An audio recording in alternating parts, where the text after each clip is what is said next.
तो दोस्तों, पिछले ब्लॉग में आपने देखा कि हम सभी हवाई जहाज में बैठकर और निकल पड़े श्रीनगर की तरफ। दिल्ली से श्रीनगर, आसमान खुला था और बादल भी छट चुके थे क्योंकि हम लैंड करने वाले थे श्रीनगर की स्वर्ग रूपी धरती पर। कहते हैं अमीनस्तो अमीनस्तो अमीनस्तो, अगर धरती पर कहीं स्वर्ग है तो यही है, यही है, यही है। जम्मू कश्मीर के बारे में किसी पुराने इन्वेडर ने कहा था कि धरती पर स्वर्ग है तो जम्मू कश्मीर है। तो जम्मू कश्मीर की उस धरती पर हमारा एरोप्लेन लैंड होने वाला था। हमने भी कोई कमी नहीं छोड़ी, जो हम कवर कर सकते थे एरोप्लेन के अंदर, एयरपोर्ट पर, आसपास जहाँ भी हमने कोशिश की उसको कवर करने की। अभी धरती दिखनी स्टार्ट हो गई, क्योंकि पहले तो पूरा ऐसा लग रहा था जैसे बादलों का समुंदर है, लेकिन अब पहाड़ और धरती, पेड़ पौधे दिखने स्टार्ट हो गए हैं। जितना हम नज़दीक जाते हैं तो हमें चीज़ें क्लियर दिखनी स्टार्ट हो जाती हैं। धरती, मकान, पेड़, नदी, नाले, सब।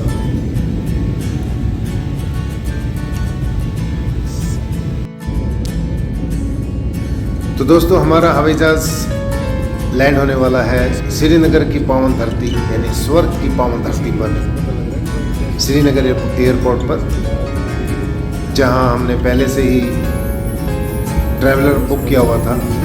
क्योंकि अच्छा रहता है जब हम पहले से ही सारी तैयारी करके चलते हैं, तो वहाँ डेस्टिनेशन पर पहुँचने के बाद अफरा तफरी और भाग दौड़ नहीं रहती।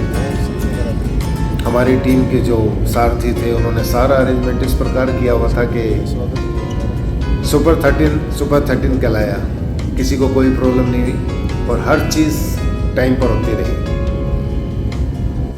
और यही तो होता है ना, अच्छी प्लानिंग इंसान को सुकून भी देती है और सफ़र भी आसान बना देती है। और लोग कहते हैं ना कि जीवन का सफ़र हिंदी का सफ़र होना चाहिए, इंग्लिश वाला सफ़र नहीं, सफरिंग नहीं होनी चाहिए। और वो तभी पॉसिबल है जब हम हर काम प्लानिंग के अकॉर्डिंग करें, प्लानिंग के हिसाब से करें। और इस प्रकार हमारा हवाई जहाज लैंड हो चुका है, रनवे पर है और जाने तक अपने निर्धारित सीट पर बैठे रहिए और ऊपर से सामान कक्ष न खोलें। सामान कक्ष खोलते समय सावधानी बरतें। अब आप मोबाइल फोन का कृपया अपने सामने बैठे अतिथियों को पहले उतरने दें। जिन अतिथियों ने व्हील चेयर की बुकिंग की है वे अपनी सीट पर ही बैठे रहें। अन्य अतिथियों के उतरने के बाद हमारी सहायता करेगी। हमारे नए लॉयल्टी प्रोग्राम फ्लाइंग रिटर्न्स के साथ इस उड़ान के रिवॉर्ड में से कसरत करना आपके साथ जुड़ने के लिए हमारी वेबसाइट aerojet.com या ऐप पर लॉग इन करें और बेहतर पुरस्कारों का आनंद लेना शुरू करें। हमारे साथ यात्रा करने के आप सभी का धन्यवाद। फिर मिलने के। तो दोस्तों, इस प्रकार हम श्रीनगर पहुंच गए और एयरपोर्ट से जब हम बाहर निकले पार्किंग एरिया में, तो मेरी नज़र पड़ी विद्या माता के इस पेड़ पर, जिसको बचपन में हम अपनी किताबों में रखा करते थे। इनकी पत्तियों को हम अपनी किताबों में रखते थे, यही सोचकर, जो बुजुर्ग बताते थे कि जो विद्या माता की पत्तियों को अपनी किताबों में रखेगा उसके ऊपर सरस्वती माँ की कृपा हमेशा बनी रहेगी। तो ये बहुत बड़े बड़े ऊंचे ऊंचे पेड़ हैं। हमारे हरियाणा, दिल्ली में इतने ऊंचे पेड़ नहीं होते। शो पीस के रूप में घर में गमलों में लगाते हैं, छोटे छोटे पेड़ होते हैं, लेकिन ये बहुत विशाल पेड़ है। श्रीनगर पहुंचते ही हमारा वेलकम किया खुले और नीले साफ आसमान ने, जिसको देखते ही लगता था कि हम सच में स्वर्ग में हैं। यही तो सुंदरता है जम्मू कश्मीर, हिमाचल की। दोनों जगह पर ही नीला आसमान, पहाड़ और नेचर का खूबसूरत नज़ारा देखने को मिलता है। इस प्रकार वहाँ जो भी कुछ, जिस पे मेरी नज़र पड़ी, जो मेरे को अजीब लगा, यहाँ ये पक्षी दाने के लिए लड़ रहे थे। मैं यही सोच रहा था कि संघर्ष कहीं भी कम नहीं है। हम कहते हैं इंसान के जीवन में संघर्ष है, इंसान हमेशा लड़ता रहता है, दाने पानी के लिए, खाने पानी के लिए, लेकिन पक्षी भी कम नहीं है, एक एक दाने के लिए आपस में लड़ते हैं, भिड़ते हैं, बल्कि मैं तो कहता हूँ टीम बनाकर लड़ते हैं एक दूसरे के साथ। और हमारा ट्रैवलर आ चुका है, हम सब ट्रैवलर में बैठ के पहुँच जाएंगे नीलगिरत।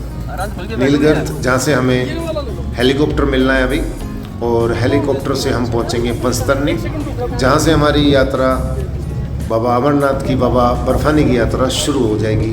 6 या 6.5 किलोमीटर की यात्रा है पैदल। तो श्रीनगर एयरपोर्ट से नीलगिरत और नीलगिरत से हेलीकॉप्टर में आगे की यात्रा जारी रहेगी, पैदल यात्रा, जो कि 6 से 6.5 किलोमीटर की यात्रा है।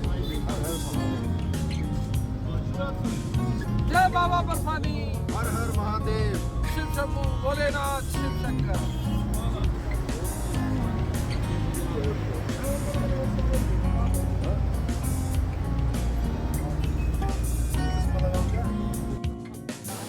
तो दोस्तों लंच का समय हो चुका था और हम सभी अपने उसी डेस्टिनेशन पर रुके जहाँ हम लेह और लद्दाख जा रहे थे।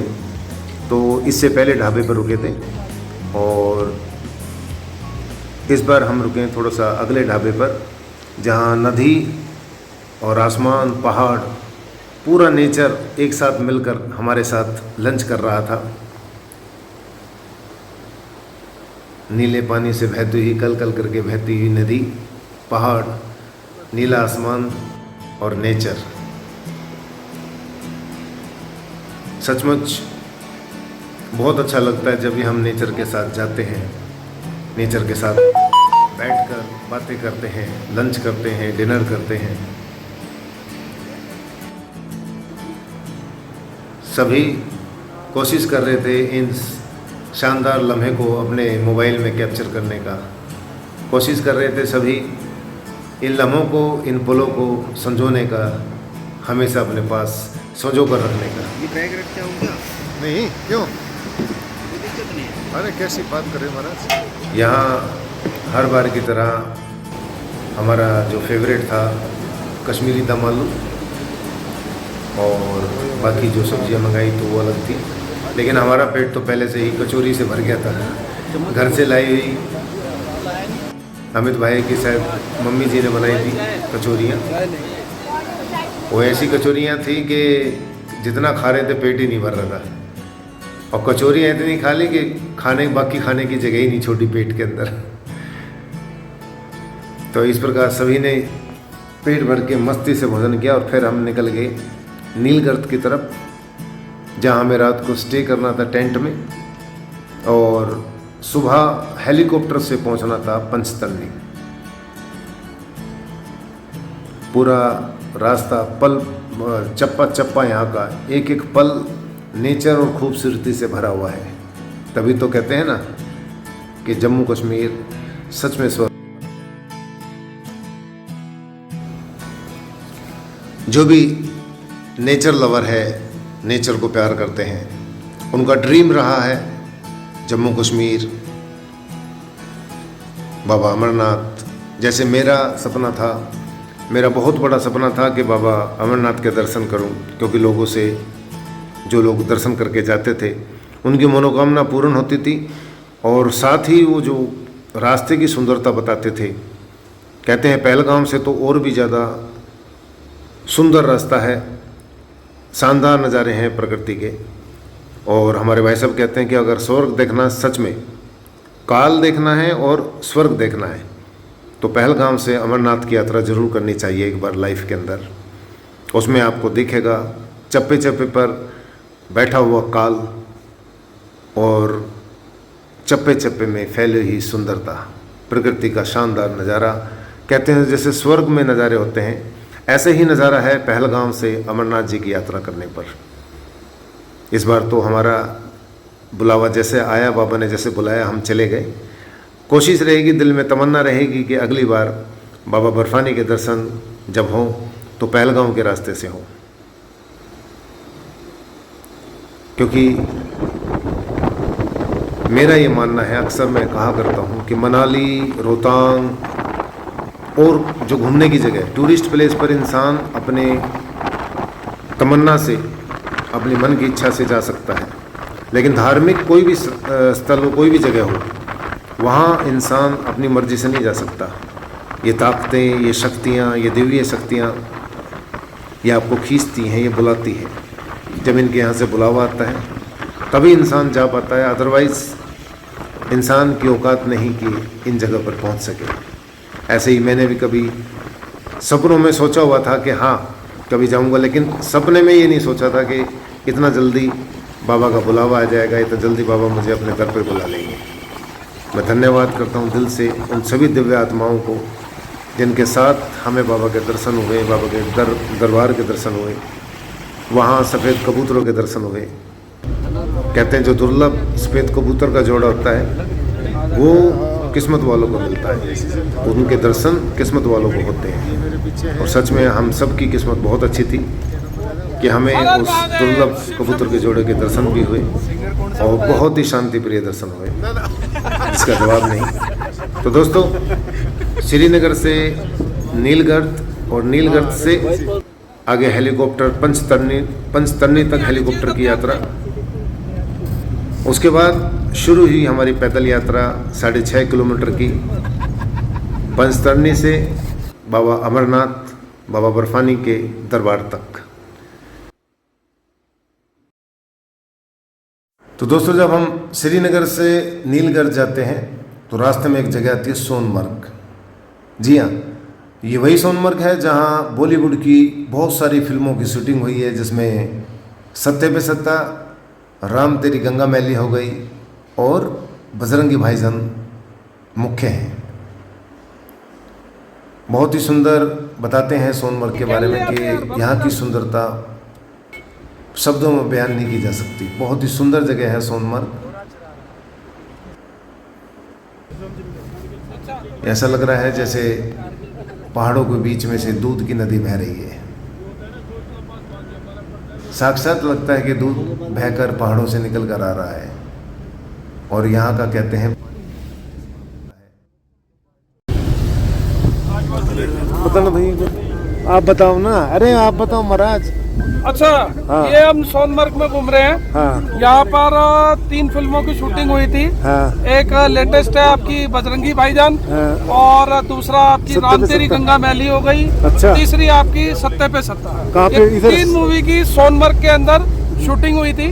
हाँ। उसी को अभी हम लोग सब देख कर आ रहे हैं। अच्छा। कुछ 2-4 भाई लोग रह गए हैं बेचारे बदकिस्मती से, जो पीछे छूट गए थे। कोशिश करेंगे वो भी घूम लें यहाँ पर। बाकी उनको वो डायलॉग तो बता दो, क्या डायलॉग? इसकी जात का पौधा मारूं। तो दोस्तों, इस प्रकार हम हंसी मजाक करते हुए, हंसते खिलखिलाते पहुंच गए नीलगढ़। नीलगढ़ से हमें अगले दिन यात्रा करनी थी हेलीकॉप्टर के द्वारा पंचतरनी तक, और पंचतरनी के बाद पैदल यात्रा करनी होगी बाबा बर्फानी की गुफा तक।